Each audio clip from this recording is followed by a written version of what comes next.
마약과의 전쟁에서 반드시 승리해 주십시오.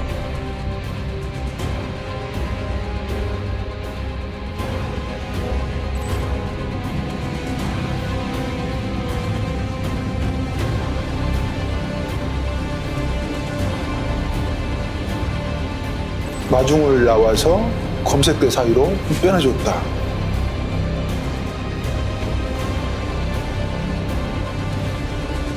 지금부터 저희 정부가 반드시 막아내겠습니다.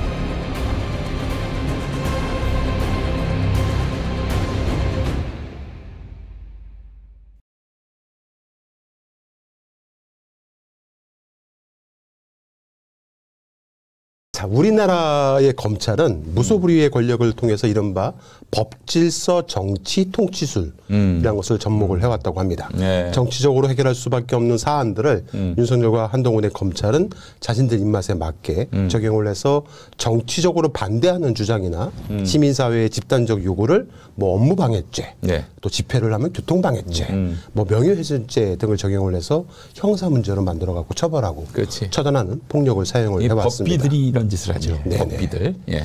검찰개혁은 더 이상 미룰 수 없는 국민적 과업이었습니다. 여러 우여곡절 끝에 시행령이 운영되고 있지만은 아직 완벽한 검수완박은 이루어지지 않고 있습니다. 네. 자, 검찰은 검수완박을 조직적으로 반대를 했고요. 검찰개혁을 하라고 검찰총장을 시켜줬더니만 윤석열은 검찰총장 당시에 검수완박은 검찰 폐지와 다름이 없다라며 그 피해는 국민들에게 돌아갈 것이라고 국민의 여망을 배신하게 됐습니다. 아니 윤석열이가 말이죠. 네. 그 검찰총장 후보에 올랐을 때 그 청와대 가서 문재인 대통령 앞에서 검경 수사권 조정이라든지 검수완박 뭐 같은 말이죠. 그리고 공수처 설치 제가 적극 해내겠습니다. 자기가 다 할 수 있습니다. 네. 무조건 따르겠습니다. 네. 이래놓고는 아주 새빨간 거짓말을 한 거예요. 네.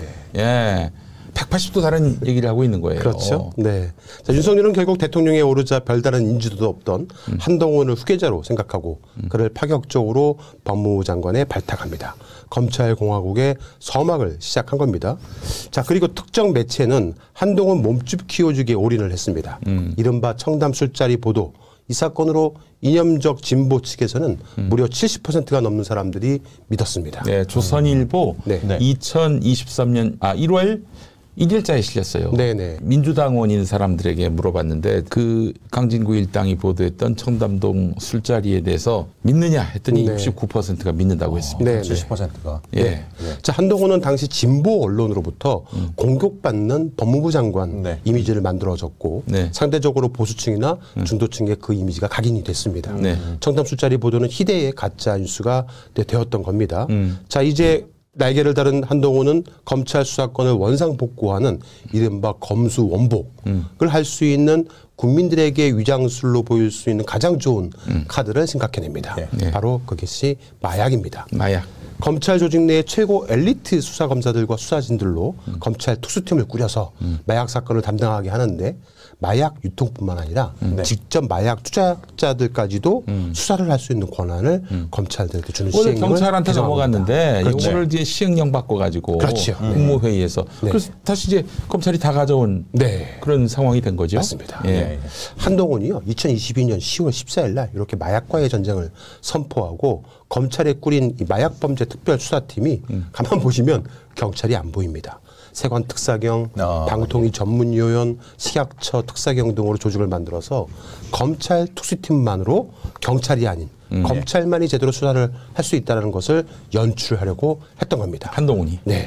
자, 그러다가 2022년 10월 28일 날 전국 구청장급 이상 지자체 단체장 회의 그 자리 헤드 테이블에 박희영 용산구청장과 이상민 행안부 장관과 함께 앉아서 윤석열이가 뭐라고 은밀히 지시를 내립니다. 10월 28일 2022년. 네네. 오, 목사님 날짜를 다. 네. 왜냐? 그 이튿날 2020년 네. 10월 29일에 이태원 맞습니다. 이태원 참사가 네. 있었으니까. 이때 SBS 방송국과 함께 대대적인 마약 단속 현장을 공개하는 것을 꿈꿨던 이들의 계략은 말씀드린 대로 다음 날 10월 29일 날 이태원 참사로 모두 물거품이 되고 맙니다. 용산과 한동훈의 이 검찰은 이태원 참사 수습을 할 수밖에 없었습니다.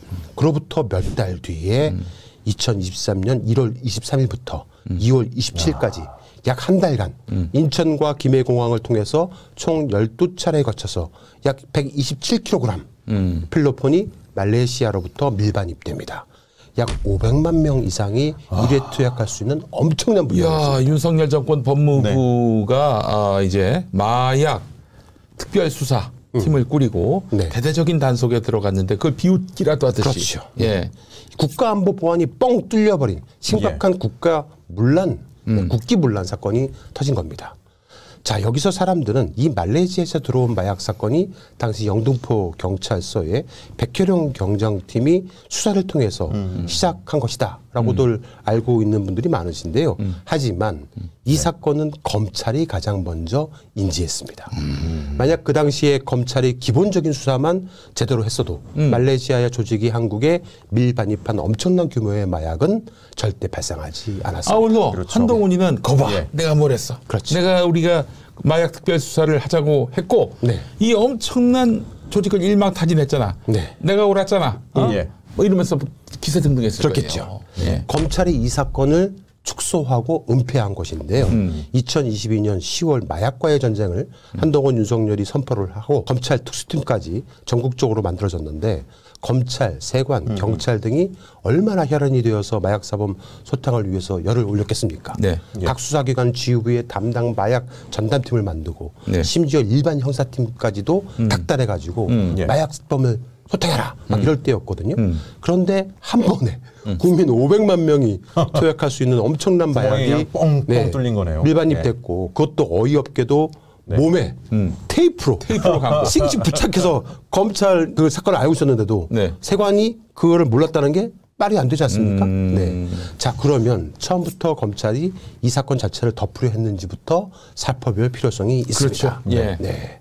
2023년 1월 23일부터 2월 4일까지 총 5차례에 걸쳐서 말레이시아 마약 운반 조직원들이 인천공항을 통해서 자신들의 몸에 테이프로 마약을 칭칭 감아서 수 킬로그램씩 총 55kg을 밀반입시키는데 성공합니다. 네. 그들이 이렇게 손쉽게 인천공항 세관을 통과한 것은 조직적으로 세관이 묵인해주지 않고는 이야. 도무지 말도 안 되는 있을 수도 없는 일이 일어난 겁니다. 예. 완전 범죄가 될 수도 있었던 이 사건은 한 신입 관세청 여직원에 의해서 야. 들통이 나게 됩니다. 그 사람이 이런 거대한 흑막을 모르고 네. 사실 원칙대로 그렇죠. 매뉴얼대로 네. 했는데 그게 이제 네. 꼬리가 밟히게 된. 초짜니까. 그렇죠. 배운 대로. 인천 세관은 세관끼리만 볼 수 있는 알림이라는 시스템이 있는데 이런 마약 운반 조직원들을 등록을 해놓고 네. 일부 세관이 말레이시아 총책과 짜고 말레이시아 마약 운반책들이 입국하는 날 자기들끼리만 조직원들을 특정해서 아무런 제재도 받지 않게 하고 빼주었던 것이었습니다. 네. 그러다가 2023년 1월에서 2월 4일까지 예. 특별한 이유도 없이 말레이시아인들이 거의 매일 인천공항을 통해서 입국을 하니까 아주 프리패스를 한 거죠. 예. 그것도 동일인이 예. 반복적으로 입국한 조직원들이 보이니까 네. 이 알림이에만 등록된 사실을 인지한 정보 분석과의 예. 34기 예. 신입 네. 여직원이 모든 수사기관이 들여다볼 수 있는 아피스 프로그램에 이들 조직원들을 등록해버린 겁니다. 아, 원칙대로 한 거예요. 그렇죠. 원칙대로 한 것이고. 네. 예. 네. 자, 그러다가 2023년 2월 5일 예. 말레이시아 마약 운반 조직원들이 인천공항에 또다시 도착을 합니다. 그런데 이 신입 여직원이 아핏에 등록했던 네. 말레이시아 운반책들이 어찌된 영문인지 대부분 빠져 있었습니다. 누군가 아피스에 손을 댄 겁니다. 그렇지. 등록했던 거를. 네. 우연찮게 또 다른 세관 정보 분석과 여직원이 또 예. 이분도 신입입니다. 네. 네. 말레이시아에서 받은 승객 명단하고 예. 알림에 떠 있는 명단을 비교를 했는데 우웨이하라는 자를 특정을 했어요. 네. 그래서 이 사람을 아피스에 걸어버립니다. 예. 이 여직원이 왜 아피스를 수작업으로 걸었을까 생각할 필요성이 있는데요.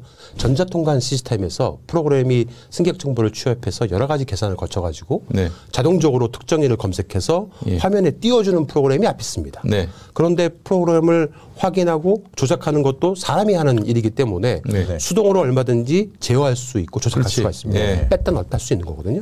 전자통관 시스템은 자동으로 우범 의심자들을 검사 대상자로 띄웁니다. 마약 우범자들이 여러 차례 들어왔다라면 네. 시스템상 당연히 검사 대상자로 지정이 됐을 겁니다. 그렇지. 마약 우범국 특히 동남아시아에서 한 사람이 여러 사람을 티켓팅 해주거나 네. 수상하게 입국하는 사람들을 자동으로 검사 대상을 시키거든요. 예. 하지만 정보 분석 권한이 있는 세관 직원들은 사유 등을 적으면 자동으로 검사 대상자로 지정된 사람들을 수동으로 또 풀 수도 있는 겁니다. 그 전자통관 시스템에서 프로그램이 분석을 해서 검사가 필요한 대상자들을 선별을 했을 텐데 누군가 손을 댔기 때문에 그 여직원이 수작업으로 마약 운반책 우웨이화 한 명을 아피스로 걸지 않았을까 추정을 합니다. 그러면은 그 중간에 바꾼 사람 있죠. 네. 그 사람 잡아내면 되겠네요. 그렇죠. 예. 네. 자, 이 부분은 결국 수사의 영역이니까 아피스를 걸었던 그 부분이 굉장히 의심스럽기 때문에 예. 수사를 해야 되는 겁니다. 이거 서버 네. 예, 다 기록이 기록이 났습니다. 남아 있으니까요. 어느 놈이 네. 로그인해서 바꿨는지 다 나와요. 자, 근데 우웨이화가 인천지검에 잡힙니다. 네. 어떻게 잡았을까? 그리고 인천지검은 인천세관이 그동안 이들 운반책들을 그냥 프리패스로 예. 통과했다는 사실을 과연 알고 있었을까 몰랐을까? 2023년 2월 5일 날 말레이시아에서 인천공항으로 들어오는 비행기는 일제 검역에 걸린 비행기였습니다. 일제 검역이요? 네. 어. 그러니까 그 당시에는 코로나 때문에 아, 예, 비행기를 예. 통째로 일제 검역을 걸어버려요. 탑승자 전원에 대한 이제 랜덤으로 예. 거는데 예. 동남아시아에서 오는 비행기는 대부분 일제 검역이 걸렸던 시기였습니다. 비행기 탑승객 전체가 일제 검역에 걸려서 일제히 검역 구역으로 들어가면 빠져나갈 길이 없답니다. 네. 당시 농림축산부 검역본부 직원들이 탑승객의 온몸을 뒤져가지고 심지어 사탕까지도 모든 음식물들을 소각시켜버리는 네. 그런 시기였던 겁니다. 어. 그때 우웨이아가 몸에 테이프로 칭. 칭칭 4kg의 마약을 들고 들어온 게 딱 걸린 걸로 추정이 됩니다. 검역본부 직원들은 결국 이걸 세관에게 알릴 수밖에 없었겠죠. 네. 네. 들통난 마당이니까 세관도 어쩔 수 없이 인천지검에 이 사실을 알릴 수밖에 숨길 수 없지. 없었을 겁니다. 예. 네. 네. 현재 저희 취재팀이 당시 검역 담당 과장을 만나서 인터뷰를 해봤는데 당시 검역팀은 승객들 신체에는 손을 댈 수가 없어서 자신들은 몰랐다. 통과된 후에 세관에서 걸린 걸로 알고 있다라고 얘기하고 있는데 이거는 나중에 분명히 다시 재수사를 해보면 다 네. 전모가 네. 밝혀질 것 같습니다. 거짓말일 예, 것 같다 이 말씀이죠. 네네. 예. 자, 여하간 그때 인천지검의 최세윤 검사 오늘 얼굴을 공개합니다. 네. 저 최세윤 검사가 출동을 해서 우예의화를 검거하게 됩니다. 네. 인천지검의 최세화 검사는 압수한 우예의화의 휴대폰 위챗을 통해서 그날 공항을 빠져나간 공범이 더 있다는 것을 확인합니다. 어. 그래서 구속영장 청구서 등을 통해서 공범 색출의 필요성을 역설하기도 했었습니다. 그렇지. 예. 그리고 2023년 2월 20일 날 인천공항 세관 마약조사 1과는 각종 정보를 분석하여서 마약 운반책 12명을 특정하는 보고서를 인천지검에 제출하기도 합니다. 어. 거기까지는 뭐 할 네네. 일을 했네요. 예. 보고서 내용은요. 말레이시아발 마약 운반 우범자 정보 분석 보고 이겁니다. 이 보고서는 사건의 크기로 인해서 인천지검 수사에 활용되지 않고 서울중앙지검으로 전달이 됩니다. 왜 그랬을까? 알다시피 수사에는 관할이라는 게 있거든요. 그렇죠. 그렇죠. 인천세관 사건은 인천지검 관할입니다. 예. 네. 그런데 이게 인천지검에서 이상하게 중앙지검으로 내용이 통보가 됩니다. 그리고 중앙지검 강력부가 2023년 2월 27일 날 김해공항으로 장소를 옮겨서 필로폰을 들여오던 유통책 3명을 현장에서 검거하게 됩니다. 자, 저는 이렇게 봅니다. 네. 인천지검 강력부에서 2월 5일 날 우외의화를 검거했다고 했잖아요. 검거했을 때 그때부터 수사가 제대로 진행되지 않았다고 봅니다. 자, 왜 그랬을까? 마약 수사에는 성지라고 표현한 곳들이 있어요. 어디냐면 바로 이 두 곳입니다. 예. 서울중앙지검 강력부하고 인천지검 강력부.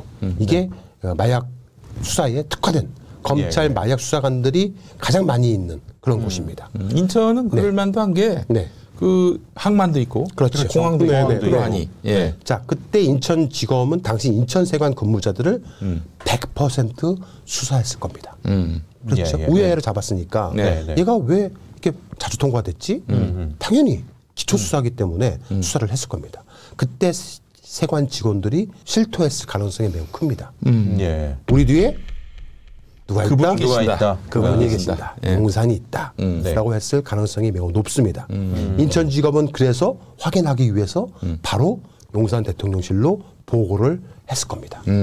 이때부터 저는 외압이 시작되지 않았을까라고 추정을 해봅니다. 그러니까 자기들 손에 어떻게 그 처리하기가 힘드니까 중앙지검으로 넘긴 것일 수도 그렇죠. 있겠네요. 네네. 네. 그래서 그 외압을 인천지검 강력부에서 거스르지 못하니까 네. 중앙지검 강력부로 보내서 이 사건을 어떻게든 축소해갖고 종결하려고 하지 않았나라고 이렇게 추정을 하는 겁니다. 그 당신들이 알아서 처리하라고. 이게 합리적인 추론인 것 같은 네네. 게 마약 사건 저거 같은 경우에 인천지검이 자기 성과가 될 수 있는 건데 네네. 저걸 굳이 중앙지검으로 옮길 아무런 이유가 없거든요. 그렇죠. 자기 관할 네. 사건을. 자, 예. 저희 열린감TV가 한 명의 제보자의 내용을 공개하겠는데 네. 이 제보자는 당시 사건을 담당했던 검찰 수사관 중에 한 명입니다. 그래요? 어이구. 예. 그분의 얘기를 들어보겠습니다. 네. 용산에서 난리가 났다고 해요. 한동훈 법무장관에게 이 사건을 덮으라고 한 거죠. 그때 한 장관은 당시 심우정 인천지검장에게 사건을 묻으라고 지시했다고 합니다. 그런데 한 장관이 이 사건을 잘 덮어줄까 못 믿어왔던 김건희 여사가 당시 이원석 검찰총장을 통해 직접 사건을 잘 묻는지 챙기기 시작한 거예요. 이 사실을 알게 된 한 장관은 화가 엄청 났다고 합니다. 그래서 윤 대통령에게 김 여사가 직접 이 사건을 챙기는 것은 좋지 않다고 직언을 했다고 합니다. 한 장관과 이원석 총장은 검찰의 존망이 걸린 문제라고 인식했을 거예요.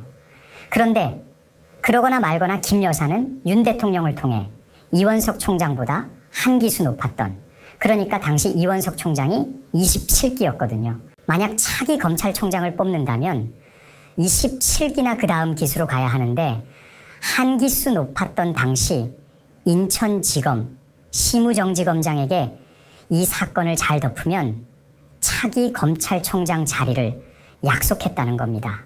거기다가 김 여사 오빠 김진우 대표까지 나서서 심우정 인천지검장에게 이 사건을 덮어야 한다고 재촉했다는 거예요. 두 사람은 휘문고 81회 동기였거든요. 그래서 그때 심우정 인천지검장은 사활을 걸고 인천지검 마약특수팀에게 이 사건 덮으라고 지시를 한 겁니다. 이야, 엄청난. 이건 정말 엄청난 일입니다.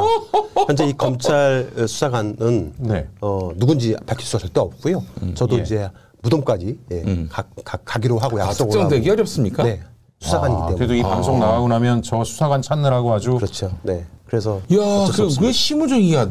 저 특수통도 아니고. 네. 사실 윤석열 그 라인이 다 특수통 아니겠어요?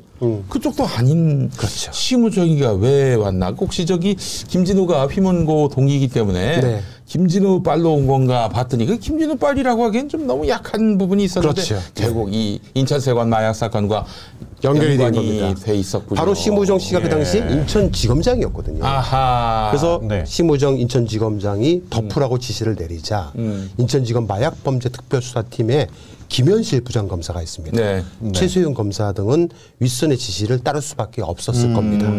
도망간 공범 3명에 대해서 출국금지 조치하고 네. 검거하여야 했음에도 불구하고 출국금지도 하지 않고 검거하지도 않았던 겁니다. 도망간 자들은 입국 시에 확인된 여권 정보하고요. CCTV를 통해서 바로 특정이 가능했기 때문에 정말 어려운 수사도 아닙니다. 네. 수사를 전혀 하지 않고 조사만 받고 사건을 덮어버립니다. 아니 이제 그것도 그렇지만 한동훈이는 윤석열한테 항의를 한 거잖아요. 그렇죠. 네. 그리고 끝납니까? 자, 그 얘기 다 나옵니다. 자, 인천지검 강력부, 중앙지검 강력부, 그 해당 검사들뿐만 아니라 검찰에서 채용한 아주 유능한 마약 수사관들이 검찰에서 근무를 하고 있습니다. 네. 이들이 그때 제대로 수사를 했다라면 어떻게 나중에 나무 도마를 붙여가지고 그 안에다 필로폰을 넣어서 서울 항법판으로 유통을 시킬 수 있었겠습니까? 야, 이거는 그게 공항 검색대를 다 통과했다는 거잖아요. 그렇죠. 이게 지금 말레이시아 조직원들이 실질적으로 밀반입하고 뭐 준비했던 마약까지 하면 한 300kg이 됩니다. 1000만 명이에요. 국민 1000만 명이나 투약할 수 있는 양인데 당시 검찰은 수사를 축소하고 은폐했던 겁니다. 야, 이거 진짜 너무 황당한 일인데요. 이 지점이 분노되는 거예요. 아니 저게 통과된 게 너무 이상한 게 도마를 허접스럽게 만들어서 말도 안 되는 거예요. 붙인 게 다 그러니까 저 사이에 뭘 감춘 게 그냥 봐도 보이잖아요. 저건 그냥 컨베이드 벨트에 그 네. 엑스레이만 딱 통과되면 다 보입니다. 다 보이죠. 안에 뭐 이상한 게 들어있으니까. 사람 몸속에 있는 것도 잡아내는 네. 거예요. 그러니까 이미 우리는 프리패스할 것이다라는 확실한 믿음이 있었기 때문에 때문에 그렇죠. 이렇게 하고 들어온 네. 거겠죠. 네. 만약에 영등포 경찰서에서 마약을 수사하다가 이런 정도의 조서를 받고 네. 마무리를 했다든가 네. 다른 경찰서 경찰들이 마약 운반책들의 자백이 있었는데도 제대로 수사하지 않고 풀어줬다. 어떻게 될 것 같습니까? 아니 그러면 그 사람은 진짜 그냥 그냥 감옥 가야죠. 뭐. 그렇죠. 예. 더군다나 자백이 보강하는 수첩이 발견됐습니다. 그걸 검찰이 입수했었어요. 네. 그런데도 제대로 수사를 하지 않았거든요. 만약에 경찰 수사팀이 그랬다면 검찰에서는 아마 영등포 수사팀을 영장 없이 그렇지. 긴급 체포했을 겁니다. 네. 네. 당시에 인천지검도 똥줄이 탔을 겁니다. 용산의 외압과 윗선의 지시에 따르기는 따랐는데 네. 나름 보험을 들어야겠다 생각을 했을 겁니다. 네. 네. 자, 우리가 김건희, 윤석열의 지시에 덮으라는 지시에 말은 듣기는 하겠지만은 네. 열받는다라고 생각을 했을 겁니다. 그러니까 보험용으로 검거한 우예의화의 공범들을 특정해야겠다라고 생각을 한 것이 아닌가 추정이 됩니다. 아. 그것도 사건을 어떻게 할지 전전긍긍 들고 있다가 2023년 2월 20일 날 마약 운반책 우범 여행자 동향 보고에 그제 가서야 12명을 특정한 겁니다. 우리가 예의주시하고 있다. 그렇죠. 그냥 네, 방면한 게 아니다. 네, 네, 네. 이런 알리바이를 만들려고 그렇죠. 한 거예요. 자, 네. 이제 말레이시아 주범 마이클은 이게 잡히면 안 되는 건데 예. 한국 측하고 다 얘기가 된 건데 네. 네. 운반책 중에 한 명의 우예의화가 잡혔잖아요. 예. 예. 열 받잖아요. 열받지. 다 너랑 얘기됐는데 왜 잡어? 예. 그래서 인천지검과 인천세관에 열이 받은 거예요. 예. 네. 그래서 그때부터 어디로 가느냐? 인천지검 관할이 있는 인천공항으로 운반책들을 보내지 않고 부산으로 보냅니다. 네.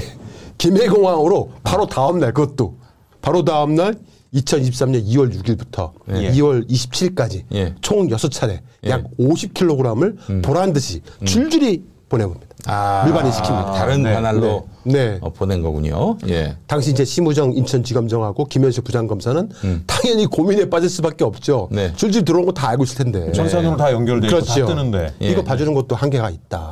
우리만 보고 있는 게 아니고 이 공항이라는 게 국정원, 방첩사, 공항공사 안보팀, 대테러 상황실 이 보는 눈이 한두 개가 아니는 거거든요. 네. 미치는 거예요. 네. 지금 용산에서 압력이 들어와서 전체적으로 이걸 덮어줬다가 나중에 나라가 망할 것 같고 이 무한 책임을 감당하기가 두려웠을 겁니다. 말레이시아에서 주범 마이클이 계속 밀어붙이는데 정리를 좀 하자. 아마 그렇게 생각을 한다 싶습니다. 네. 용산에는 좀 거슬리더라도 뭔가 행동을 해야겠다 생각을 하고 2023년 2월 27일 날 가서 인천지검 강력범죄형사부장 신준호 부장검사가 인천세관에서 요청을 해서 일당을 검거하는 걸로 작전을 짜고 김해공항으로 최세윤 검사랑 수사팀을 보냅니다. 네. 인천지검 최세윤 검사 이름 잘 기억하십시오. 예, 최세윤 검사 네. 얼굴도 예. 잘 기억하시고요. 예. 최세윤 검사. 예. 자, 그런데 그 아까 말씀드렸던 제보자 있었습니까? 이게 말이 안 된다고 합니다. 비행기가 말레이시아 쿠알라룸푸르에서 출발을 하면 인천공항에는 7시 40분쯤에 비행기가 도착을 하고요. 네. 네. 김해공항에는 9시 20분쯤에 도착한다고 합니다. 네. 그러면 비행기에 탑승해서 출발할 때 한 새벽 3시쯤이잖아요. 네. 그렇게 되면 아무리 빨라도 새벽 3시 반이나 4시쯤에 탑승객 명단에 대해서 대한민국 법무부 출입국 외국인청으로 넘어오게 되어 있답니다. 네. 바로 여기입니다. 예. 이리 넘어오는 거예요. 예. 그럼 승객 명단이 3시 반쯤에 쏴졌다고 생각을 하면 네. 3시 반에 인천지검에서 서울중앙지검으로 전화를 해가지고 예. 네. 바로 부산으로 치고 내려갔다라는 네. 얘기인데 네. 이게 말이 안 된다는 겁니다. 시간상으로 시간상으로. 될 수가 없다는 겁니다. 왜냐하면 네. 당시에 인천세관 조사 1과하고 서울중앙지검 김태우 검사하고 수사관들이 다 같이 내려갔거든요. 미리 네. 다 알고 있었던 거예요. 네. 예. 그렇죠. 새벽에 검사들하고 수사관들이 다 같이 기다렸다는 듯이 동시에 내려갔다는 얘기인데 그게 말이 안 된다는 얘기인 겁니다. 예. 자, 제보자는 마약 운반책들이 김해로 계속 들어오고 있다는 사실을 계속 알림을 통해서 알고 예. 이러지도 저러지도 못하는 상황에서 검찰에서도 이거 도무지 안 되겠다 싶어 이러다가 정말 누구도 감당 못할 그런 상황이 오면 큰일 나니까 일단은 정리를 하자. 그래놓고 당시 인천지검장이었던 심우정이 송경호 당시 서울중앙지검장하고 의논을 했다는 겁니다. 예. 그래서 당시 송경호 중앙지검장이 강력부에 신준호 검사, 그러니까 중앙지검의 신준호 검사한테 시켜가지고 야, 좀 정리를 하자라고 했다는 겁니다. 그래가지고 2023년 2월 27일 김해공항에서 인천지검의 최소영 검사가 인천세관 조사 1과 중앙지검 수사관들하고 같이 가서 우칭저, 리고화, 쇼인당 등 3명을 검거해 옵니다. 네. 그리고 딱 덮어버린 겁니다. 네. 아, 쇼잉을 통해서 사건을 축소하기 위해서 그렇죠. 네. 검거하는 모양을 만들었을 수 있다 이런 그렇죠. 거죠. 네. 이제 그 이자들을 검거한 이유는 마약 범죄 때문이라기보다는 김 여사를 지키기 위해서. 그렇죠. 맞습니다. 네. 누구도 발설도 못하게 맞습니다. 구금을 네. 해두려고. 네, 네. 예. 아, 이게 설마 또 말레이시아 현지에 있는 애들하고 다 사전에 네. 이 정도 수준으로 가자라고 협의하고 그건 모르겠어요. 만약에 그 만약에- 말레이시아에 있는 애들하고 협약은 안 했을 것 같고 예. 아마 자기들끼리 자기들끼리. 여기서 정리를 하자라고 예. 생각을 했을 것 같습니다. 그래서 예. 검거한 3명이 2023년 1월 23일부터 1월 27일, 2월 6일 이렇게 들어왔거든요. 네. 네. 그때 몸에 감고 들어온 마약에 대해서는 아예 수사도 하지 않습니다. 그냥 불문문에 붙여가지고 네. 물어보지도 않습니다. 예. 예. 그리고 딱 2023년 2월 27일 날 가지고 들어온 것만 가지고 기소를 합니다. 그러면 안 되지. 네, 말도 안 되죠. 예. 나중에 영등포 경찰서 백혜령 수사팀이 중앙지검의 관련 사건 기록을 보여달라고 예. 여러 차례 요청을 했지만은 중앙지검이 거부합니다. 보여줄 리가 안 보여줄래? 없지. 예, 보여줄 예. 리가 없지. 그 이유가 뭐냐면 은퇴하려고 검거한 했으니까. 3명이 항소심 중이기 때문에 안 된다는 거예요. 말도 안 되는 소리 하고 있어요. 같은 사건이고요. 네. 법적 요건도 안 되는 억지를 부리는 겁니다. 네. 같은 피의자고 예. 같은 범죄 조직을 수사하는데 예. 재판이 진행 중이기 때문에 기록 열람을 못 해준다는 거는 정말 말 자체가 안 된다고 합니다. 아까 말씀하신 게 말레이시아에서 비행기를 탄 다음에 알고서는 시간상 부산에 도착을 못 하는데 그렇죠. 그러니까 타기도 전에 알았다는 얘기는 미리 가고 있었던 거죠.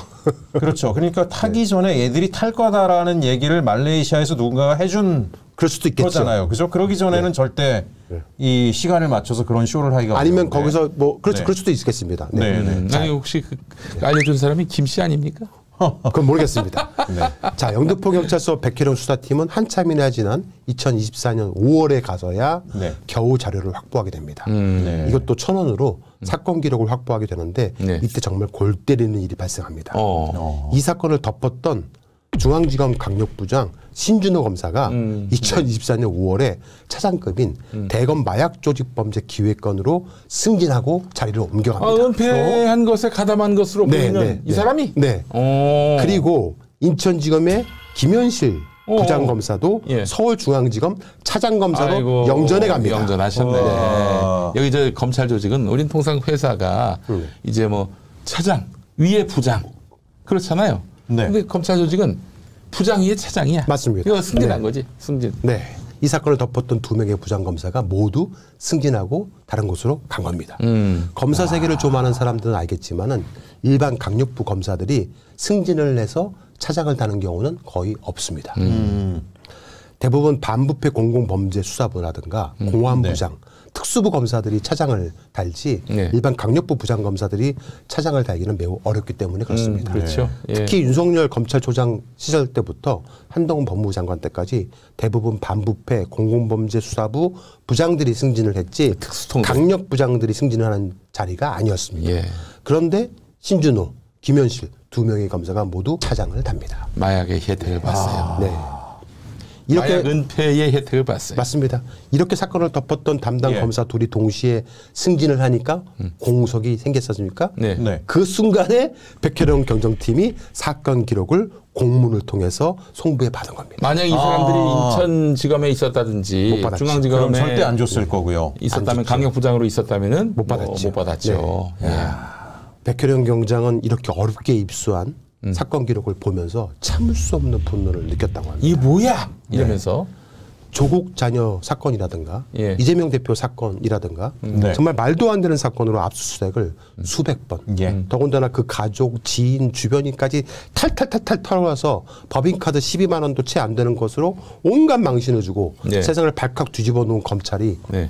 이 국기문란이 넘어서 국가를 마약으로 망하기도 할 수 있는 엄청난 사건이 터졌는데 이걸 다 덮어버리고 이 사건을 맡았던 검사들은 모두 영전시켜버린 것에 대해서 엄청난 분노를 느꼈다고 합니다. 자, 그러면 그 당시 중앙지검장, 미래의 검찰총장은 따놓은 당상이었던 송경호는 어떻게 되었을까요? 송경호가 사실은 김건희 수사건 때문에 마찰을 빚는 바람에 그래서 잘렸잖아요. 자, 2024년 6월에. 보십시오. 송경호와 한동훈은 검찰의 명운이 달린 이 마약 사건에 대해서 계속해서 윤석열한테 직언을 했다고 합니다. 하지만 그때마다 윤석열은 김건희와 헤어지는 게 그게 말처럼 쉬운 일이 아니다라고 선을 그었다라고 아니, 합니다. 헤어지다니요? 그러니까 둘이 헤어져야 된다. 아, 그 이제 한동훈하고 송경호가 직언을 한 거예요, 윤석열한테. 아, 이혼하라고? 네, 이혼하시라고. 헤어지라고. 근데 그게 쉽지 마찰 쉽지 사실 않다. 대선 때도 그 얘기가 나왔어요. 네네. 대선 때도 서울대 출신들이 그 윤석열 찾아와서 뭐 직언했다고 네네. 그 얘기 있었는데 그게 다 이게 도는 겁니다, 이제. 이게 되는 겁니다. 한동훈이하고 네. 그래서 저기 네. 송경호가 이혼하라. 네.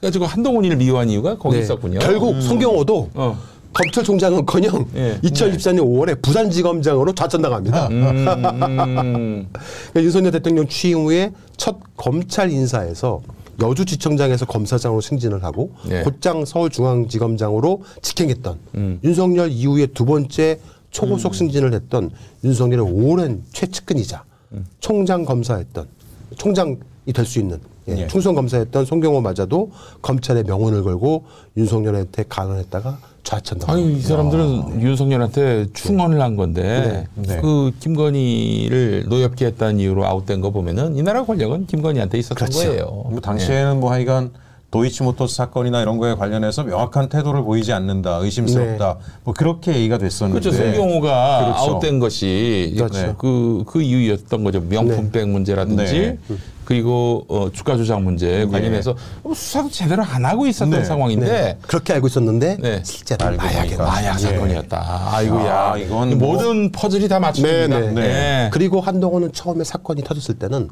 무조건 윤석열 김건희를 위해서 사건을 덮으려고 했다고 합니다. 그래서 어떻게 하든 이 사건을 막기 위해서 무리에게 자신의 손으로 만들었던 아까 마약 특수팀 있지 않습니까? 네. 그걸 다 날려버립니다. 아 이런 인간이 지금 저 윤석열 이후에 무슨 그 대한 다시 또 권력이 뭐 되겠다고 지금 나오고 있는 그렇죠. 거예요. 자, 한동훈과 검찰로 인해 묻힐 뻔한 이 사건이 영등포 경찰청 백혜룡 수사팀에 의해서 세상에 밝혀졌는데 이게 참 우연찮게 밝혀집니다. 2023년 7월 말에 한 조선족 여성이 마약을 끊고 싶다면서 마약 판매 조직이 두려워서 도와달라면서 영등포 경찰서를 제 발로 찾아옵니다. 그게 계기가 되어서 그때부터 이 여자를 도와서 마약 일당을 검거하게 된 겁니다. 그때 그 이후에 백혜령 수사팀의 눈부신 성과는 지난 저희 열린검TV 오래보도를 참조하시면 되는데요. 총 30여 명이 넘는 마약 사범을 검거했고 일반인 확인된 필로폰량이 나무도마로 유장된 화물로 들어온 것과 조직원들의 신체에 부착한 상태로 밀반입된 것을 합치면은 최소 170kg. 그중에 압수한 양이 27.8kg에 달했다고 합니다. 압수한 양으로는요. 경찰 역사상 두 번째로 큰 규모였는데 국내에 유통된 규모로는 전무후무한 1위의 규모였다고 합니다. 백혜룡 경정의 성과가. 그렇죠. 당시 백혜룡 경정팀의 영등포 경찰서 관할 검찰은 서울 남부지검이었습니다. 그래서 백경정팀은 압수수색 영장이 필요했고요. 검찰의 수사 공조가 필요했습니다. 왜냐하면 경찰이 압수수색 영장을 발부할 수가 없잖아요. 그 영장을 청구도 못하고 신청을 해야 되는데 신청하는 주체가 검찰이고 검찰에서 오케이 하면 이제 법원에다 청구를 하는 건데. 그렇죠. 그 관할 검찰이 바로 서울 남부지검이었던 겁니다. 자, 그래서 인천지검이 아닌 서울 남부지검과 호흡을 맞춘 겁니다. 당시 호흡을 맞춘 팀은 서울 남부지검의 형사 6부 검사들이었습니다. 2023년 10월 10일 영등포 경찰서 백혜령 수사팀이 언론 브리핑을 한 이후에 세관 연루 의혹이 세상에 알려지기 시작을 합니다. 이미 언론 브리핑을 준비하기까지 수많은 외압에 시달렸던 백경정은 사실상 해체 수준이었던 수사팀을 다시 꾸리고 옷을 벗을 각오로 언론 브리핑을 그때 한 거였습니다. 자세한 경찰 내부의 외압에 대해서는 별도로 경찰이라는 키워드로 다음 시간에 방송을 하겠습니다. 자, 백경정은 경찰 내부의 압력도 압력이지만 이번에는 검찰의 벽에 부딪혔어야만 했습니다.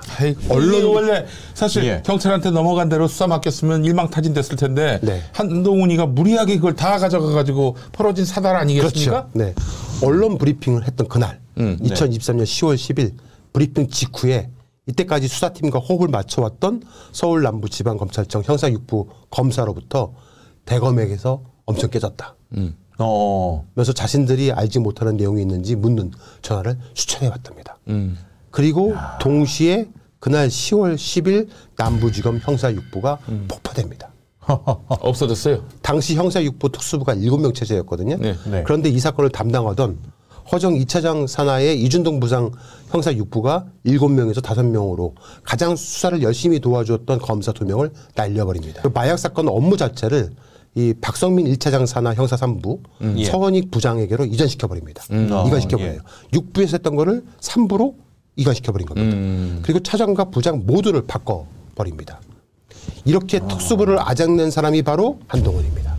당시 한동훈 법무부 그렇죠. 장관이었죠. 법무부 장관이었죠. 네. 한동훈은 그때까지만 해도 인천지검을 막아주고 중앙지검 막아주고 칼자비를 대신해서 윤석열과 김건희에게 충성을 했던 겁니다. 아니 그러면 한동훈이 이때는 이미 네. 이 수상한 마약 세력들이 들어왔는데 지금 대통령실이 어떻게든 이걸 덮으라 네. 지시한 것까지는 알고 있는 거 아니에요? 그렇죠. 네. 여기 김건희 가족이 연루되는지 또 다 알고 있었던 거죠. 다 알고 있었습니까? 알고 있으면서 이렇게 막고 있었던 거죠. 여기 인간 감옥 가야지. 네. 아유. 남부지검 형사 6부에서 형사 3부로 마약 사건이 이첩되자 백혜련 수사팀에서 신청했던 그동안 잘 나왔던 영장들이 줄줄이 막히기 시작합니다. 하하. 야. 한동훈은 잔머리 굴린 거네요. 네. 그렇죠. 자기 겉으로는 있잖아요. 직원 하는 것처럼 자기 폼나게 해놓고 네. 속으로는 이거 가지고 나중에 권력 딜을 해야 되겠다 이 생각을 했으니까 맞습니다. 저걸 덮고 쥐고 간 거죠. 백혜련 수사팀이 2023년 10월 18일 날 네. 세관 피의자 및 직계가족 계좌 압수수색 영장, 휴대폰 압수를 포함한 현장 검증 영장, 공항 CCTV 관련 영장을 신청을 합니다. 하지만 남부지검은 모두 다 반려해버립니다. 당시 영장 기각을 하면서 남부지검 형사 3부의 전해창 검사는 영장 기각 사유에 뭐라고 적어주십니까? 필요성이 없어서 기각. 미친. 이라는 말도 안 되는 내용을 적었습니다. 너는 검찰 조직에서 필요성이 없으니 아니 백혜련 경정이 이 수사를 해고. 시작한 게 한 이렇게 해야 여성이 될것 마약 같아요. 때문에 너무 고통스러워서 도와달라고 와서 시작이 된 건데 그게 수사의 최고의 필요성이지 다른 뭐가 그렇죠. 예? 네. 자, 수사팀은 나쁜 놈들입니다. 예. 정말 아주 이 검찰 조직은 그야말로 복마전이에요. 마귀의 전당입니다. 네. 백혜련 수사팀은 안 되겠다. 26일 날 또다시 영장을 다시 신청합니다. 이번엔 뒤가 어렵게 2개가 나옵니다. 그런데 계좌 영장은 여전히 안 된다. 라고 막아버렸고요. 영장 집행 결과가 CCTV 보존 기한이 지난 뒤에 허가를 해준 겁니다. 뭐야? 2달만 CCTV 기록을 보관할 수 있게 되어 있거든요. 예. 그 전까지는 막아요. 영장이 안 나가게끔. 네. 그리고 이게 보존 기한이 지나고 기록이 다 삭제된 이후에 영장을 허가해 줍니다. 지금 경호처 예. 김성훈 차장 영장 기각하는 이유도 네. 뭔가 그 기한을 보고 지금 그렇죠. 그런 거죠. 시간 끌고. 계속 네. 시간을 끄는 것 같아요. 그리고 이 사이에 그 영장을 반려하던 사이에 세관의 피의자들이 있지 않습니까? 세관 그 관계자들 휴대폰을 다 포렌식합니다. 네, 포렌식을 다 해버리고 초기화합니다. 소위 깡통폰을 만듭니다. 그러니까 김성훈하고도 계속 통화했을지도 몰라요. 다 지웠니? 검찰이. 끝났니? 예. 어제 다 지웠어. 그러면 경찰이 이제 열심히 신청하지만 예. 검찰 단지에서 계속 기각을 했고 김성훈은 3번 기각을 했어요. 예. 뭔가 있는 겁니다. 이거는. 저희 제보자는 검찰 내에서 누군가가 세관 직원들한테 알려준 거라고 합니다. 강제 수사가 막히니까 수사는 속도도 나지 않은 채 해가 바뀌게 됩니다. 그게 이제 2024년 작년입니다. 2024년 2월 2일 날 예. 김찬수 영등포 경찰서장이 용산 대통령실 자치행정비서관실 행정관으로 영전되어 갑니다. 이 사람이 끝까지 박희룡 경정팀을 수사를 외압을 하고 막았던 사람이거든요. 이 사람이 그 백혜룡 경정한테 그 용산에서 싫어한다. 맞습니다. 이런 얘기를 한 사람이에요. 예. 예, 대통령실에 승진식 기사 데려다 놓고 네. 입틀막 한 거죠. 그렇죠. 넌 여기 결국 가만히 있어라. 이 사람도 영전이 돼요. 영등포 경찰서장이었는데 대통령실로 간 거예요. 직행한 겁니다. 그리고 백경정에게 세관 내용을 빼라. 사건을 이첩해라. 라고 얘기했던 강상문 서울청 형사과장이 있습니다. 네. 그 사람이 영등포 경찰서장으로 와요. 이게 말이 됩니까? 아, 무마하려고 왔구나. 네. 예. 4월 12일 날 백혜련 수사팀은 그래도 압수수색 영장을 남부지검에 다시 한번 신청합니다. 남부지검은 역시 받아들이지 않아요. 그런데 기각 결정문이 지금과 달리 한 페이지 이상 걸쳐서 꽤 상세하게 기각 결정문이 나온 거예요. 그래서 이거 사건 내용을 생각보다 잘 아는 사람인데 검사가 누구지 하고 들여다본 거예요. 영장을 기각한 검사가 누군가 하고 봤더니만 바로 이 사람이 인천지검에서 남부지검으로 온 아까 그 최세용 검사입니다. 이미 사건을 이거 뭐 먼저 손을 댄. 장난하나. 제일 먼저 손을 댄. 바로 그 최세용 검사가 인천지검에서 있다가 남부지검 형사 3부로 발령받아서 온 거예요. 이 사람이 영장을 반려한 겁니다. 정말 분노할 일이 벌어진 겁니다. 예. 앞서 말씀드린 것처럼 이름 잘 기억하라고 했던 최세윤이 얼굴도 최세용 얼굴도 검사입니다. 기억하시고. 예. 2023년 2월 27일 날 김해공항에서 인천세관 조사 1과 중앙지검 수사관들이랑 같이 내려가서 우칭저, 리고와 소윤양 3명을 검거해 왔던 바로 그 최세현 검사가 인천지검에서 남부지검으로 와서 백경정팀의 영장을 반려한 겁니다. 그러니까 이 새끼들이 그렇게 그 마약 사범들을 네. 그 검거한 거는 뭐 처벌하려고 네, 네. 그러려고 한 게 아니라 네. 이 사건을 은폐하기 위한 것. 저는 그래서 예. 그 내란 사건 관련해서 검찰이 그 보안구역 안에 있던 김용현이를 네. 밖으로 불러내서 체포한 거. 네. 이거는 그 김용현이를 처벌하기 위해서가 아니라 보호하기 위해서 그런 거라고 저는 생각합니다. 맞습니다. 예. 자, 백계령 수사팀은 보강을 통해서 같은 영장을 또 신청했지만 또 요 최세용 검사가 반려합니다. 자, 그러자 수사팀은 6월 11일 날 네. 남부지검에 최세용 검사를 직무배제, 회피 신청을 합니다. 경찰이. 예.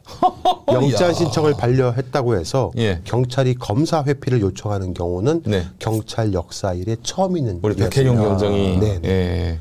그런데 안 받아들여집니다. 검찰이 안 받아주면 네. 그만이거든. 네. 백혜령 수사팀은 왜 그랬을까? 수사팀이 신청한 영장은 보고서를 작성한 인천공항세관 마약조사 1과의 컴퓨터였습니다. 네. 상당 기간의 CCTV를 가져와서 분석을 분명히 했을 겁니다. 네. 그중 문제의 1월 27일도 포함이 됐을 것이고요. 하지만 당시 우웨이화를 체포하고 그의 핸드폰을 통해서 공범도 확인을 했을 겁니다. 세관으로부터 우범자 보고를 받아서 상황을 누구보다 잘 알고 있는 검사가 최세윤 검사였습니다. 그런데 본인이 그렇게 잡아놓고 네. 그걸 수사하겠다는 경찰의 영장을 계속 반려를 했기 때문에 그렇습니다. 반려 사유는 CCTV 영상이 보관되어 있다고 인정할 만한 소명이 부족하고 어느 컴퓨터에 해당 영상이 저장되어 있는지 특정이 필요하다라고 적었습니다. 말이 안 되는 거죠. 네. 네. 불과 1년 전에 사실상 같은 사건의 공범 세축을 위해서 노력했던 최소영 검사가 1년 후에 공교롭게도 남부지검 형사 3부로 발령이 나서 신청 족족 영장을 기각시켰다? 이게 말이 됩니까? 네. 그래서 회피 신청을 한 겁니다. 네. 검사 회피 요청에 남부지검은 아무런 대응도 하지 않았고요. 당시 백혜령 영등포 경찰서 수사팀원 중 한 명의 제보를 제안해봤습니다. 네. 들어보시겠습니다. 네. 최세용 검사는 분명 세관지검 범죄 영상을 가지고 있을 겁니다. 당시 인천지검은 3명의 공범을 잡고도 어떠한 언론 보도도 하지 않았거든요. 어차피 최 검사도 이판사판이니 우리가 세관직원 업무용 컴퓨터 압색하려 한다는 걸 알고 최세윤을 인천지검에서 남부지검으로 올려 영장검사로 박아놓은 겁니다. 영장 거부하도록요. 그때 저희 수사팀에 소문이 났는데 백경정님 비위 사건을 엮으려 했다고 해요. 아주 티끌만한 거라도 나오면 서울청에서 말도 안 되는 비위 사건으로 엮어서 백경정님을 올가매려 한 거죠. 경찰도 감찰팀이 있어서 거기서 수사해서 어떡하든 검찰로 송치하면 검찰이 알아서 백경정님 요리하게 했다는 겁니다. 일단 무죄 나오든 말든 엮고 보려 했대요. 그래서 우리 팀원들한테는 백혜룡 금방 죽는다. 무리한 수사로 관세청 직원들 명예훼손했으니 10억 손해배상 청구 들어올 거고 백혜룡 옆에 있다가 직권남용 피의사실공표 민사상손해배상으로 패가망신한다고 소문이 엄청 돌았습니다. 그거 백경정님 소문 다 알고 계셨는데 그래도 굳건히 버텨내신 거예요. 죄송하죠. 이분은 울면서 제보를 해왔습니다. 예. 아니. 이건 저희가 최초 공개하는 건데 이런 얘기 받았습니다. 야, 백혜령을 그렇게 또 네. 엉뚱한 걸로 엮어가지고 네. 계속 고생을 시키려고. 뭐 죄가 없으면 그만하냐? 그 말 함부로 하지 마십시오. 그 몇 년 동안 그 수사기관 법정에 끌려다니면서 자기 무죄를 입증하는 게 얼마나 고통스러운 일인 줄 아세요? 아니 우리 당장 박정훈 예. 대령 보세요. 맞습니다. 이 제2의 박정훈이었어요. 백혜종 경정이. 아 그럼에도 불구하고 자기가 이제 죽는 길로 가는 걸 알면서도 백혜종 경정은 이 진실을 규명하기 위해서 정말 자기 모든 걸 걸었던 거 아닙니까? 어떻게 대한민국에 여기에 관여돼 있는 놈들은 다 국가 반역 도당인 거예요. 그러니까요. 이 내란범들이지. 제대로 된 경찰 죽일라 그리고 네. 제대로 된 군인 죽일라 그리고 예. 그럼 나라가 무너지는 건데. 그렇죠. 예. 어떻게 비위 사건을 엮고 생각을 하는지 참 네. 말도 안 나옵니다. 아니 뭐 매번 그랬던 거 아닙니까 이자들은? 맞습니다. 예. 매번 얘네들은 별건으로 해가지고 수사 열심히 하는 원칙대로 하는 사람들을 그렇게 아주 네. 나쁜 놈으로 몰아가지고 영원히 그냥 예. 악의 구렁텅이에 빠뜨려가지고 예. 결국 2024년 7월 18일 백혜령 경정은 화곡 지구대장으로 좌천당합니다. 파출소장. 예, 파출소장이죠. 예. 19일 날 경고 통지를 받았다고 합니다. 경고 사유에는 검사 직무 배제 요청이 포함됐다고 합니다. 할 수 있는 거 아닙니까? 최소영 검사에 대한 직무 배제 요청이 좌천 사유에 포함이 된 겁니다. 무엄하다는 거예요?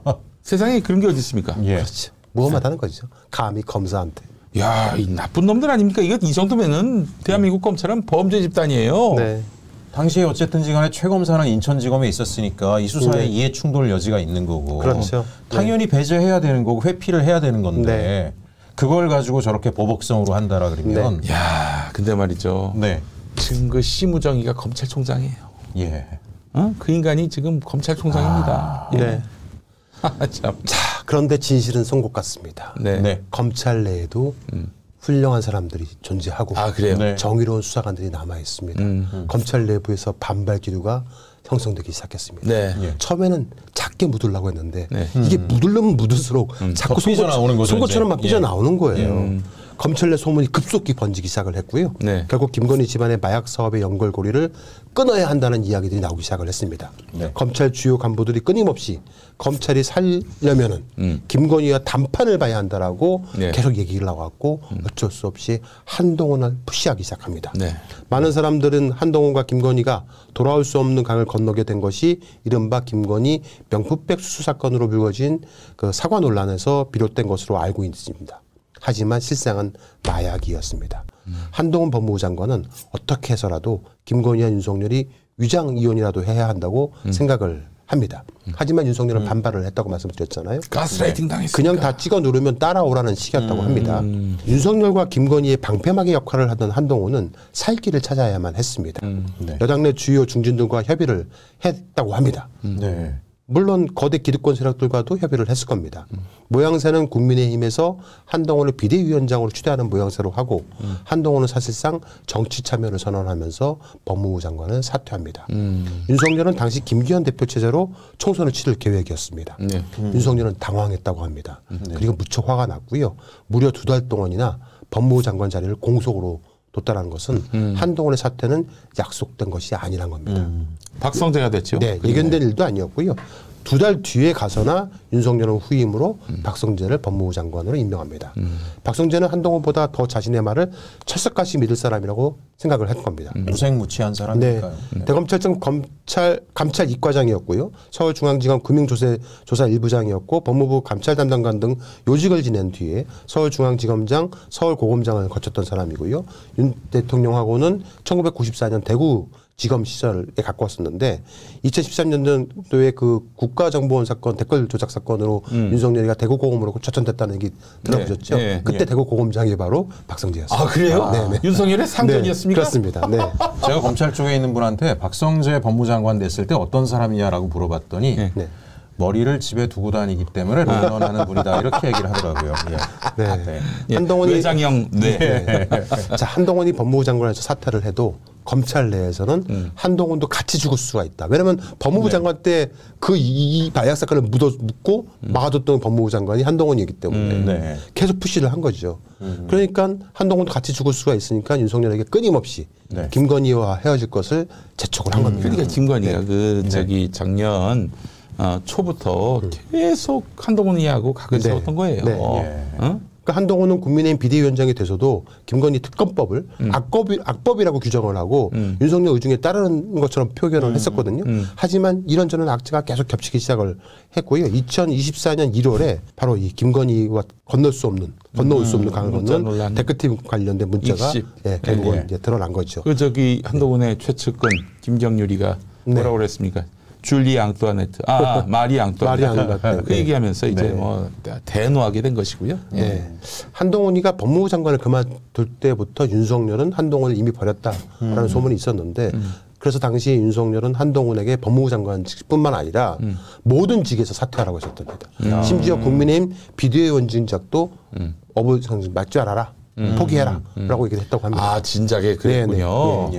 당시 언론은 윤석열이 한동훈이 총선 후에 김건희 특검법을 수용할 것으로 봤기 때문이라고 떠들었지만은 당시 한동훈은 특검법을 받아들일 위치도 아니었고 국민의힘 의원들의 반발을 무시하고 비대위원장이 되기도 전에 특검법을 수용할 수도 없었습니다.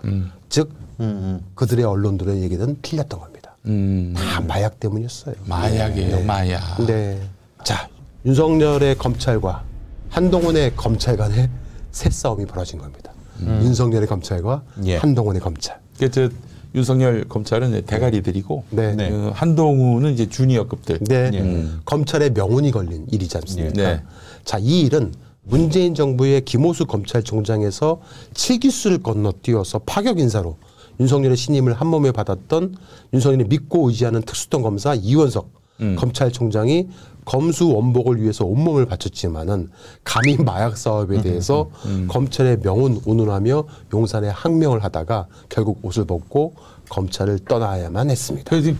그러면은 지난 검찰총장 이원석, 이원석도 내막을 다 알겠네요. 그렇죠. 그 당시 있었던 일이었기 때문에, 그 당시에 벌어진 일이었기 때문에, 그리고 공속이 된 검찰총장 자리에 마약 사건을 잘 덮어줬던 김건희 오빠의 김진우의 휘문고 동기 심우정 인천지검 검사장이 검찰총장 자리에 오릅니다.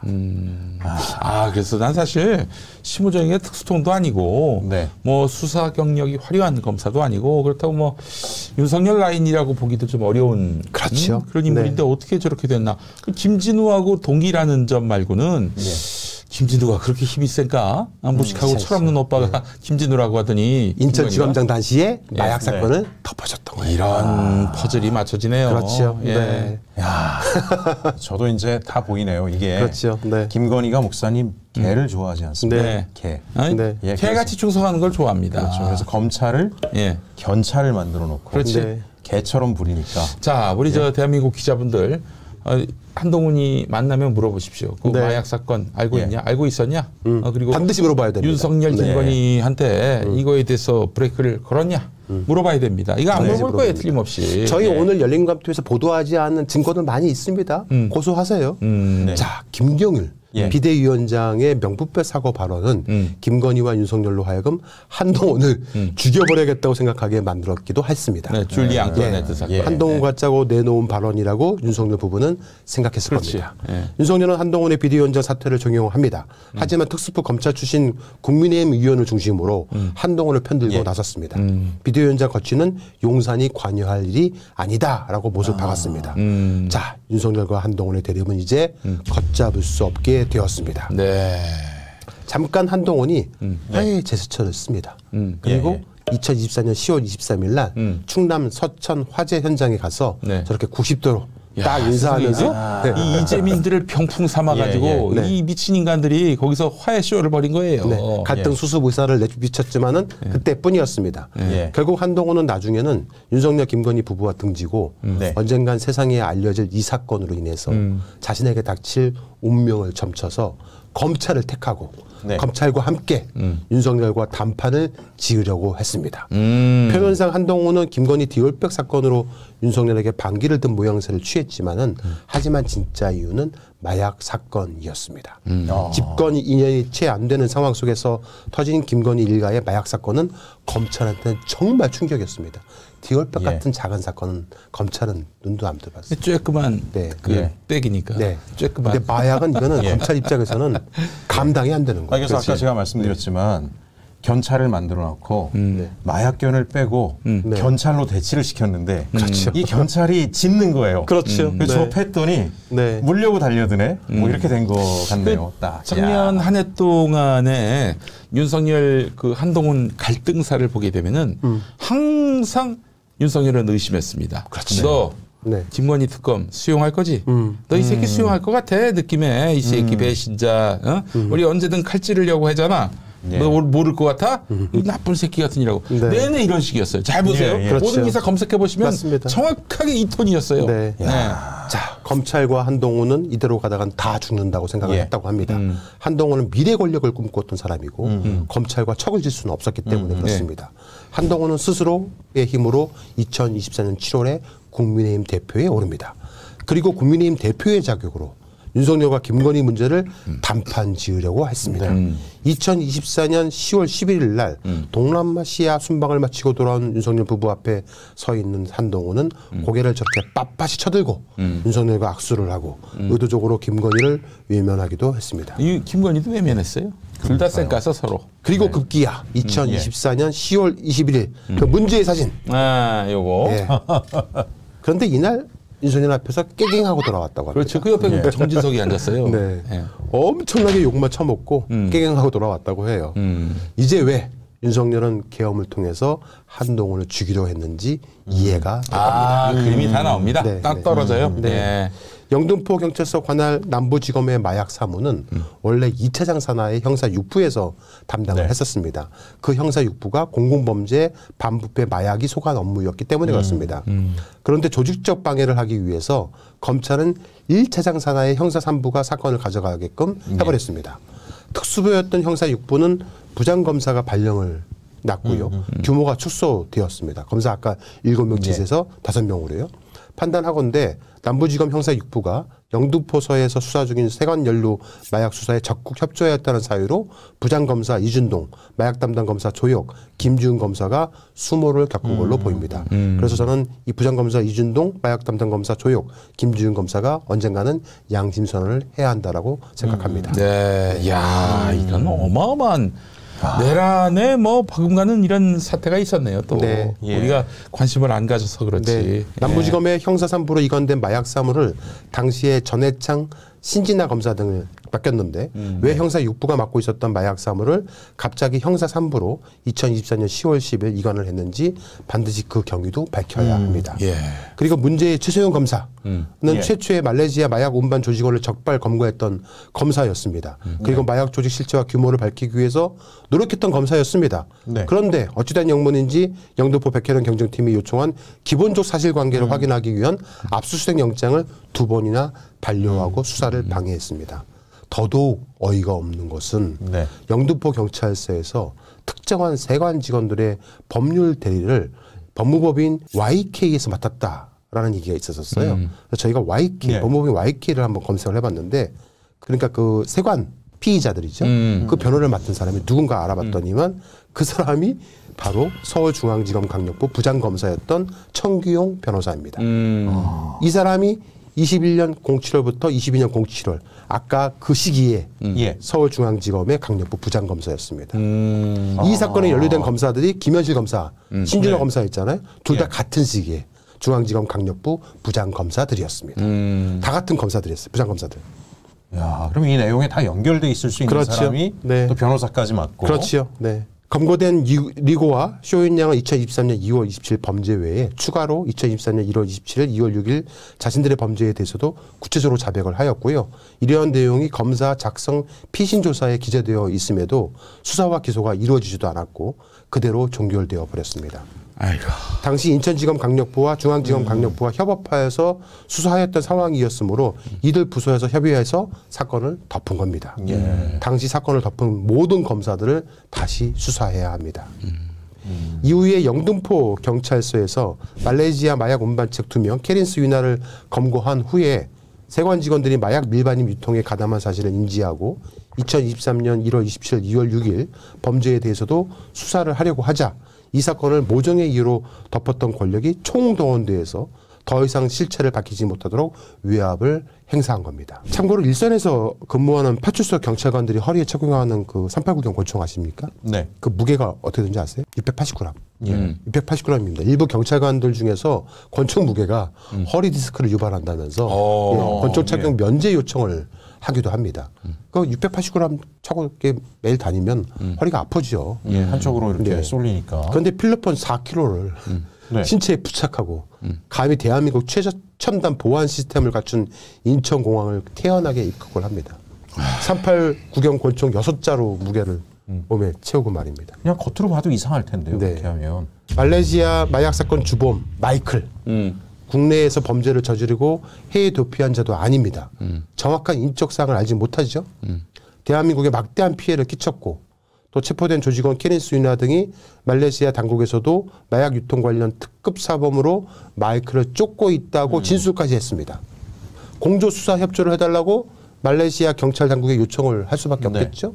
그렇게 백혜련 경장팀이 요청을 합니다.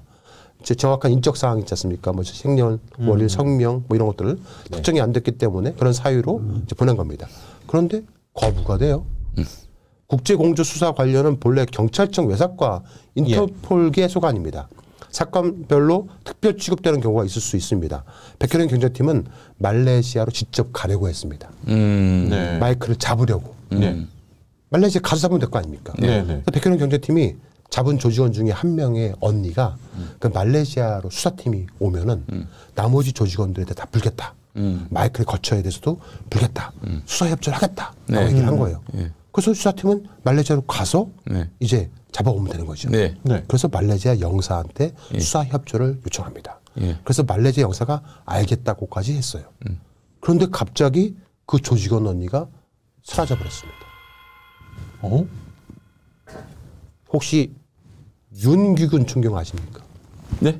윤규근 총경. 예, 버닝썬. 버닝썬 사건의 경찰총장으로 알려졌던 사람. 예. 당시 그의 부인이 경찰총장. 그의 부인이 김재미 경장이었는데 네. 말레이시아 영사로 근무하고 있었습니다. 아, 그래요? 네. 백경조 수사 협조를 한 그 당시의 말레이시아 영사는 아니었습니다. 네. 하지만 후임하고도 얼마든지 인적 관계가 되어 있었을 겁니다. 네. 만약에 백경조 수사 협조가 현재 말레이시아 영사가 수사 기밀을 흘렸다라면은 이렇게 연결되지 않았을까? 김재미 영사가 관여되어 있지 않았을까라고 추정을 합니다. 현재 김재미 영사는 총경으로 승진해서 경기도 남부청에 근무 중에 있거든요. 당시 버니성 사건을 수사했던 담당 검찰이 어딘지 아십니까? 서울중앙지검이었는데요. 그때 중앙지검장이 윤석열이었습니다. 그랬죠. 그랬어요. 예. 그리고 윤석열은 해당 사건을 형사 3부로 배당했었는데 처음에 검찰은 수천만 원 뇌물을 받은 혐의로 윤규근을 구속하기도 했었습니다. 그러다가 결국 윤석열은 검찰은 혐의를 입증할 증거를 제대로 확보하지 못했다라면서 기소장을 대충 씁니다. 결국 윤규근은 증거 불충분으로 1심에서 무죄가 선고됩니다. 그런데 2심에서 자본시장법 위반, 증거인멸 교사 혐의 유죄가 인정이 되고 벌금 2천만 원, 추징금 319만 원이 선고를 받아서 대법원에서 2심이 확정됩니다. 네. 그러면은 옷을 벗어야겠죠. 네. 그런데 멀쩡히 경찰에서 잘 지내고 있습니다. 참 이게 진짜 나라 전체가 현재 서울 경찰청 범죄 집단이에요. 치안 지도과 지도관으로 근무 중에 있습니다. 누가 누구를 지도해? 다음 주 어려보도 키워드는 경찰입니다. 경찰 고위직도 백혜련 경장의 말레이시아 마약 밀반인 사건을 덮었습니다. 그 당시 주요 경찰 고위직들이 어떻게 이 사건을 덮으려 했는지, 그리고 그들은 지금 어디에서 떵떵거리고 잘 지내고 있는지 팩트 체크를 해서 알려드리겠습니다. 경찰 내부 제보에 따르면 말레이시아 마약 밀반입 사건에 연루되었던 세관 직원 중에 한 명을 유도해서 백혜련 경정을 고발하는 진정서를 제출하게 한 고위직 총경이 있습니다. 이게 말이 됩니까? 세관 직원 중에 한 명을 꼬독해가지고 백혜련 경정을 고발하라. 하고 진정서를 제출하라고 한 경찰 총경이 한 명이 있습니다. 그래서 거액의 손해배상도 해야지. 나중에 또 그럴 거예요. 그가 최근에 경무관으로 승진했습니다. 그런데 이 사람이 자신의 직속 수사 계장을 괴롭혀가지고 또 갑질을 해가지고 괴로움이 빠져 있었던 그 수사 계장이 작년에 본인의 차량에서 분신 자살을 시도합니다. 얼마나 괴롭힘을 당했으면. 중태에 빠져갖고 지금 겨우 병원에서 숨만 붙어 있는 상황입니다. 그때 그 갑질을 한 총경이 자기 잘못을 인정해야 되는데 그 가족들을 상대로 회유를 하기 시작합니다. 분신을 시도한 경찰 부인에게 혹시 얘 사망하면 자살로 취급이 돼. 그러면 유족연금 못 받아. 어때 이렇게 생각할 거야? 하면서 회유를 합니다. 자살하면은 공무상 순직 처리가 안 되겠어 갑질로 피해를 봐도 유족들이 이게 입을 열 수가 없습니다. 네. 이런 짓을 벌인 사람입니다. 야, 진짜 이건 뭐. 그 사람의 이름을 다음 주에 발표하겠습니다. 네. 피해 당사자, 사건 당사자들이 말하지 않는 이상 진실은 알기 어려울 수도 있습니다. 오늘 방송을 통해서 언급된 검사들 그리고 경찰들에게 말하고 싶습니다. 국민 1,000만 명이 일에 투약할 수 있는 어마어마한 양의 마약이 밀반입됐습니다. 시가 무려 8,496억 원 상당입니다. 국민 모두가 위험에 빠질 수 있었던 사건이었습니다. 당신들은 국민들의 공복입니다. 즉 국민에 대한 봉사자라는 뜻입니다. 국민의 안전을 지켜야 할 책임과 헌신, 봉사자의 역할을 해야 하는 사람들입니다. 대한민국 국민 1,000만 명의 일시에 투약받을 정도의 엄청난 마약이 밀반입되었습니다. 그런데 책임지는 사람은 단 한 명도 없습니다. 오히려 제대로 수사한 경찰관은 좌천되어 버렸습니다. 이래서야 되겠습니까? 당신들이 그러고도 국민의 공복입니까? 아무리 수사를 하는 사람들이라도 사람이기에 양심이라는 게 있을 겁니다. 그 양심이 남아있는 수사 관계자는 당신이 검사든 경찰이든 우리 열린광TV로 제보하여 주시기 바랍니다. 열린광TV가 당신을 대신해서 세상의 진실을 알리겠습니다. 마지막 양심. 정말 한 올의 양심이라도 기대합니다. 끝으로 한 말씀. 이 윤석열은 이건 악마라는 생각이 들고요. 그 김건희든 마귀에 해당한다 이렇게 생각을 하고요. 반드시 소탕해야겠습니다. 이게 이제 권력의 부패와 비리라고 하는 거는 이 사건을 봐도 국민들의 엄청난 불이익으로 가잖아요. 마약 노름에 이태원 참사가 일어났고 저 사람들의 권력 다툼 속에 사실은 마약에 노출된 사람들은 인생이 망가진 거고 가정이 파탄났을 텐데 누가 그 책임을 지며 그거를 지키려고 하는 선한 공직자는 좌천당하는 문제가 생겼으니까 엄벌해야 된다라고 생각을 하고요. 마지막으로 말씀드리고 싶은 것은 검찰 내부에 조금이라도 양심이 있는 분들이 있다라면 윤석열과 김건희는 정말 검찰을 개취급했습니다. 그거를 명확히 보고 저 사람들에게 더 이상 충성하지 말고 모든 비위들을 제보를 통해서 떳떳하게 당당하게 밝혀주시기를 부탁드립니다. 자, 그렇다면은 이 마약을 반입하는 자들하고 김건희는 어떤 관계인데 지금 이렇게 터무니없이 비호를 했을까? 요거는 또 추후에 열린공감TV가 보도합니다. 계속 보도합니다. 자, 그리고 마지막으로 여담인데요. 백혜련 경정이 세상의 진실을 알리기 위해서 정말 많은 기자들을 만났다고 합니다. 뭐 공중파 기자, 일간지 기자, 잡지 기자, 심지어 유튜버들까지도 있고. CBS 아시죠? CBS에서는 특별팀까지 5명을 만들어갖고 운영을 했다고 합니다. 아주 오랫동안 백경정은 찾아와서 취재를 해갔다고 합니다. 그런데 이상하게 CBS는 취재만 잔뜩 해가고 한 건도 제대로 보도를 하지 않았습니다. 왜 그랬을까요? 게다가 몇몇 알려진 공중파라든가 일간지에서는 방송으로 특별 편성을 해서 다큐로 작업을 해서 보도를 하기도 했었고 MBC가 그렇죠. 탐사 프로그램에서 보도하기도 했었는데 한겨레 뉴스룸 같은 경우는 단독 인터뷰를 통해서 검찰과 세관이 마약 사건을 조직적으로 은폐 축소했다는 것을 보도하기도 했었습니다. 저희도 오늘 말씀드렸지만은 이 사건에 있어서 검찰이 사건을 덮은 것 이게 가장 중요한 포인트입니다. 자, 모 공중파의 탐사 프로그램에서 백혜련 경정을 취재하기 시작을 했습니다. 그런데 백경정에게 먼저 다가와서 이런저런 검찰 관련 내용을 취재해간 모 주간지 기자가 있습니다. 그 모 주간지 기자는 그 내용을 자기가 제일 잘한다 라고 해서 해당 탐사 프로그램 PD를 소개해줬고 그 기자와 함께 출연을 해서 꽤 많은 분량으로 방송이 되었습니다. 그런데 어찌된 영문인지 백경정이 가장 많이 알렸고 가장 알리고 싶었던 이 검찰 관련 내용은 해당 방송에서 싹 다 빠져버렸습니다. 그 주간지 기자도 다 알고 있는데 백경정은 이 지점에 또 분노한다고 합니다. 제가 알기로는 해당 프로그램은 누군가 외압이 있다고 또는 누가 빼라고 말하고 한다고 해서 그 말을 듣는 프로그램은 아닌 걸로 알고 있습니다. 실제 그 프로그램을 만드는 사람들은 정말 사명감으로 하는 사람들의 사실도 저는 잘 알고 있습니다. 그런데 만약 그 기자가 백경정이 그 기자에게 말해준 검찰 관련 내용을 제대로 해당 프로그램 PD에게 전달하지 않았거나 또는 별거 아니다, 확실하지 않으니 방송하지 않는 게 좋겠다라고 했다라면 이건 반드시 문제가 있지 않을까 생각합니다. 그 주간지 기자가 누군지는 모르겠습니다. 그러나 그 주간지 기자는 아마 검찰하고 뭐 같이 해먹은 게 있을 거예요. 제가 장담합니다. 언젠가 다 드러날 거예요. 네. 그 검사 쓰레기들하고 뭔가 결탁한 게 있을 겁니다. 네. 누군지는 모르겠어요. 저는. 네. 예. 이 부분에 대해서는 계속 추적 중에 있으니 반드시 언젠가 진실을 밝혀서 해당 기자의 실명을 밝히도록 하겠습니다. 그 주간지 기자? 저는 백혜령 경정의 그 주변에 있는 인물들로부터 그 기자의 이름을 들었습니다. 나중에 밝히도록 하겠습니다. 아, 누굴까? 그 주간지 기자 누굴까? 전혀 뭐 상상이 안 되는데 누굴까? 검찰과 결탁하고 말이지. 며칠 전 저도 체육진 잼에서 그 제보 내용을 이야기했는데 뭐 네. 누가 됐든지 간에 이게 기자라고 하면 진실을 거래의 대상으로 하지 않았으면 좋겠습니다. 그러니까 네, 알겠습니다. 자, 여기서 오늘 방송 마치겠습니다. 하나, 둘, 셋, 끝!